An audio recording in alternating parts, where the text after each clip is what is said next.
సన్నిధి శివాలయాలు.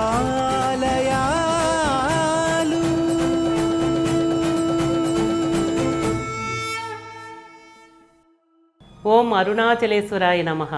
ఓం నమో భగవతే శ్రీరమణాయ. ఓం సుందరేశాయ నమః. నాయనార్ల చరిత్రలను, వారి భక్తి ప్రపత్తులను జనబాహుల్యానికి అందించే నా ఈ ప్రయత్నానికి పీఠాధిపతులు, గురువులు ఆశీర్వదించి ప్రోత్సహించటం పరమేశ్వరుని అనుగ్రహం. శ్రీ గురుభ్యో నమః. లోకంలో సర్వసాధారణంగా కాశీ పట్టణంలో నివాసం చేసేవారు కాశీవాసి అని రాసుకుంటూ ఉంటారు.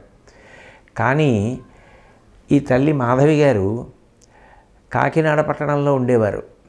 కానీ అరుణాచలానికి అంకితం అయిపోయి అక్కడే ఉండిపోతున్నారు. అందుకని ఆవిడ ఇంటి పేరు అరుణాచలం అయిపోయింది. అరుణాచల మాధవి అంటూ ఉంటారు. ఆ పేరుతోనే ఆవిడ ఒక యూట్యూబ్ ఛానల్ని ప్రారంభం చేశారు. నాకు తెలిసినంత వరకు వ్యక్తిగతంగా ఇప్పటిదాకా ఎప్పుడూ జరగనటువంటి గొప్ప పరిశోధన ఆవిడ చేశారు. 63 మంది నాయనార్లు ఏ ఏ ప్రాంతాలలో ఏ ఏ దేవాలయాలలో తిరిగారు, ఆ దేవాలయాలలో పరమేశ్వరుడు వాళ్ళని ఎన్ని రకాలుగా అనుగ్రహించాడు, ఎన్ని రూపాలలో అక్కడ తిరుగాడారు, వాళ్ళని ఎన్ని రకాలుగా అభినందించి వాళ్ళని ఉద్ధరించి వాళ్ళతో కలిసి ఆడి పాడి తిరిగాడు, ఈ విశేషాలన్నింటినీ కూడా ఆవిడ అందించడం కోసం ధారావాహికంగా ఒక కార్యక్రమాన్ని చేపట్టారు. ఇప్పటికీ అందులో 99 సంచికలు ప్రసారం అయ్యాయి. ఇప్పుడు 100వ సంచిక ప్రారంభం కాకపోతోంది. ఆ 100వ సంచికతోటి నిజానికి చాలా గొప్ప స్థాయికి వెళ్ళినట్లు. కానీ అక్కడితో ఆగకుండా ఇంకా ఎన్నో క్షేత్రాల గురించి ఎన్నో సంచికలలో ప్రసారం చెయ్యాలి అన్నది ఆవిడ యొక్క పవిత్రమైన ఉద్దేశ్యం. ఇందులో చాలా గొప్ప విశేషం ఏమిటంటే, నాయనార్లు ఆళ్వార్లు అని 2 మాటలు మనం వింటూ ఉంటాం.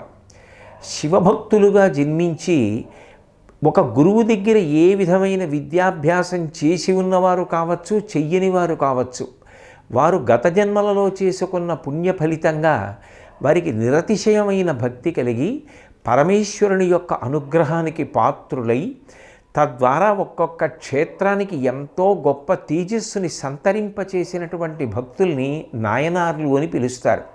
అంటే వాళ్ళు పరమాత్మ శివస్వరూపంగా అనుగ్రహింపబడిన వాళ్ళు. అట్లాగే అదే పరమాత్మ విష్ణుస్వరూపంగా అనుగ్రహించిన వాళ్ళైతే ఆళ్వారులు అంటారు. ఈ నాయనార్లు 63 మంది ఉన్నారు. ఈ 63 మంది నాయనార్లలో కొంతమంది ప్రధానులు ఉన్నారు. జ్ఞాన సంబంధ నాయనారు, మాణిక్యవాచకర్రు, అప్పర్ స్వామి, సుందర నాయనారు మొదలైన వాళ్ళు. వీళ్లతో పాటుగా ఇంకా ఇతర నాయనార్లు కూడా ఉన్నారు. ఎవరి జీవితం వాళ్ళ జీవితమే అద్భుతంగా ఉంటుంది. విశేషం ఏమిటంటే, ఈ నాయనార్ల జీవితాలు చదివి ప్రభావితులైన వాళ్ళు కన్నుల వెంట ఆనంద బాష్పాలు ధారగా కారిపోతూ ఉండగా వాళ్ళ జీవితంలో వచ్చేటటువంటి పెనుమార్పులకు ఈ నాయనార్ల జీవితాలతో కూడుకున్న పెరియ పురాణం అన్న పుస్తకమే ఆధారమైన వారు ఎందరో ఉన్నారు.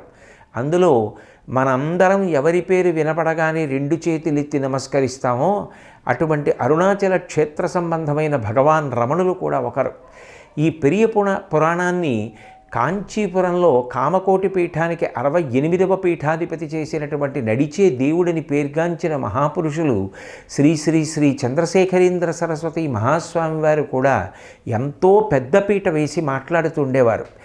అటువంటి నాయనార్లు తిరుగాడిన క్షేత్రాల గురించి తెలుసుకోవడం, అక్కడికి వెళ్ళడం అంత తేలికైన విషయం కాదు. ఇవాళ వాళ్ళ గురించినటువంటి చరిత్ర చదువుతుంటే కొన్ని పేర్లు మాత్రమే వినపడతాయి.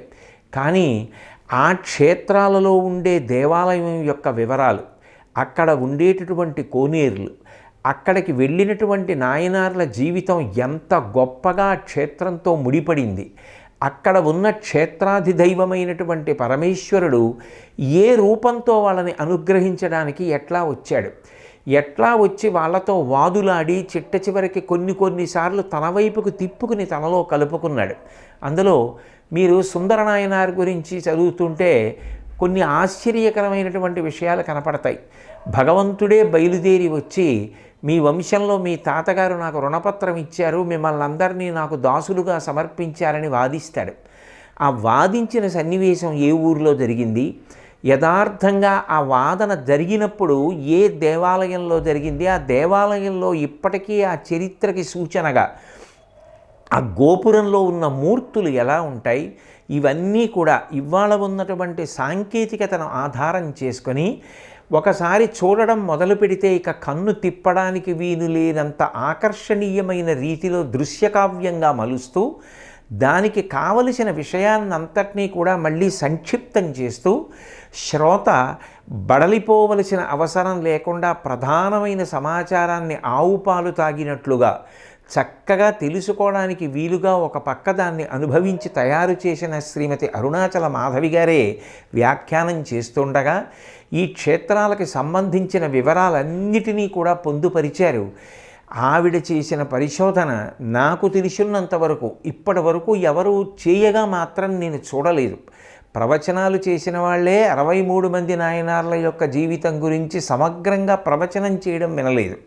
పుస్తకాలు వచ్చాయి, కానీ ఆ నాయనార్లు ఎక్కడెక్కడ తిరుగాడారో, ఎక్కడెక్కడ దేవాలయాలు ఉన్నాయో, ఎక్కడెక్కడ కళ్యాణాలు జరుగుతాయో, ఆ కళ్యాణాలు ఎట్లా జరుగుతాయో, హోమాలు ఎట్లా జరుగుతాయో, వాళ్ళకి అనుబంధం ఎట్లా ఏర్పడిందో, ఆ అనుబంధ సంబంధమైనటువంటి ఉత్సవాన్ని ఇప్పటికీ ఆ దేవాలయంలో ఎలా కొనసాగిస్తున్నారో, అక్కడ ఉన్న రథాల యొక్క ప్రత్యేకతలు ఏమిటో, అక్కడున్న భక్తుల యొక్క భక్తి తీవ్రత ఎంత గొప్పగా ఉంటుందో, ఇన్ని విషయాల్ని కూడా గుదిగుచ్చి పరమాద్భుతమైనటువంటి రీతిలో ఆవిడ చూసేటటువంటి వారికి ఇబ్బంది కలగకుండా ఒక 15 నిమిషాల నిడివి కన్నా కూడా దాటడానికి వీలు లేని రీతిలో రూపకల్పన చేశారు.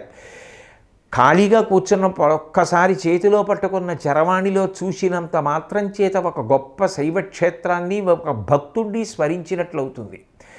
భగవంతుని గురించి వినడం కన్నా భాగవతుల యొక్క కథలు వింటున్నప్పుడు భగవంతుని యొక్క వైభవం కూడా కలిసి ప్రకాశిస్తుంది. కాబట్టి ఆ చదువుతున్న వాళ్ళు, విన్నవాళ్ళు వాళ్ళ మనస్సు ఏకాగ్రత చేసి విని సంతోషాన్ని పొంది పిల్లలకి కూడా వినిపించి అవకాశం ఉన్నప్పుడు ఏదైనా ఒక క్షేత్రానికైనా వెడుతుంటే భారతీయ సంస్కృతి వైభవం, భక్తి వైభవం ప్రకాశించడానికి అవకాశం కలుగుతుంది. దేవాలయాల యొక్క వైభవం కూడా అందరికీ తెలిసే అవకాశం ఉంటుంది.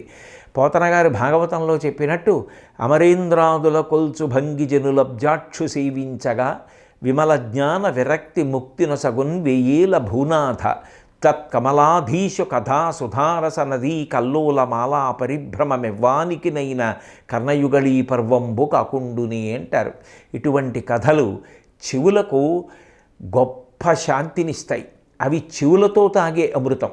నోటితో తాగే పాయసం శరీర పుష్టినిస్తుంది. చెవులతో తాగే ఈ అమృతం మనిషికి పునర్జన్మ లేకుండా చేస్తుంది. అంత గొప్ప గొప్ప క్షేత్రాల్ని ఒక జీవితకాలంలో తన శక్తి ఉన్నటువంటి సమయాన్నంతటినీ వెచ్చించి ఇప్పటికీ కూడా వ్యక్తిగత జీవితంలో వచ్చిన ఒడిదుడుకులను లెక్క చెయ్యక కేవలం నాకు అరుణాచలేశ్వరుడే సర్వస్వం, ఆయన గురించి ఈ జీవితంలో నేను ఎంత చెయ్యగలిగితే అంత చెయ్యాలన్న పవిత్ర సంకల్పంతో ఆ తల్లి ఈ కార్యక్రమాన్ని ఇంత కష్టపడి చేశారు. ఆవిడే శ్రీ శివనిధి శివాలయాలు అన్న శీర్షికతో చేస్తున్నటువంటి ఈ యూట్యూబ్ ఛానల్ ప్రసారాల ధారావాహిక కార్యక్రమాల సంచికతో పాటుగా తిరు ఆరూర్ కమలాలయము అనే అద్భుతమైన గ్రంథాన్ని రచించారు. ఈ గ్రంథ రచనకి, ఈవిడ చేస్తున్న కృషికి పీఠాధిపతులు కూడా ప్రశంసలనిచ్చారు. అంత గొప్ప తల్లి. నిజంగా మనందరం కూడా మన కుటుంబంలో ఒక వ్యక్తిగా, ఒక సోదరిగా ఆమెని అభినందించి అటువంటి వ్యక్తి మన తెలుగు వాళ్ళలో పుట్టడం, ఇంత గొప్ప కృషి చెయ్యడం, ఇంత గొప్ప కార్యక్రమాన్ని రూపకల్పన చేయడం మన కాలంలో మనం చూడడం అదృష్టం. ఆమె సంకల్పించినట్లుగా ఉత్తరాన బదరీ కేదార్ దగ్గర నుంచి దక్షిణాన శ్రీలంక వరకు, కర్ణాటక నుంచి కేరళ నుంచి యువతల వైపు ఆంధ్రదేశం ఒరిస్సా వరకు శైవ క్షేత్రాల గురించి, నాయనార్ల గురించి, గొప్ప గొప్ప క్షేత్రాల గురించి భవిష్యత్ తరాలకి ధారావాహికంగా అద్భుతంగా అందించాలని ఆవిడ చేస్తున్నటువంటి ఈ కార్యక్రమం ఆ అరుణాచలేశ్వరుని యొక్క భగవాన్ రమణుల యొక్క పరిపూర్ణమైన నిర్హేతుక కృపాకటాక్ష వీక్షణముల చేత పరిపూర్ణతను సిద్ధింప చేసుకొని కొన్ని కోట్ల మంది ఉద్ధరణకు కారణము కావాలని నేను పరిపూర్ణమైన హృదయంతో ఆ అరుణాచలేశ్వరుడికి, అపితకుచాంబకి, భగవాన్ రమణులకు, చంద్రశేఖరీంద్ర సరస్వతి మహాస్వామికి నమస్కరిస్తూ ఆశిస్తున్నాను. స్వస్తి. ఎన్నో సంవత్సరాల నుండి నన్ను ఆధ్యాత్మికంగా ఉత్తేజపరుస్తూ ఈ కార్యక్రమాన్ని అభినందించి మరింత విజయవంతం అవ్వాలని తమ ఆశీస్సులను అందించిన బ్రహ్మశ్రీ చాగింటి కోటేశ్వరరావు గారికి నా హృదయపూర్వక ప్రణతులు. శ్రీ శివనిధి శివాలయా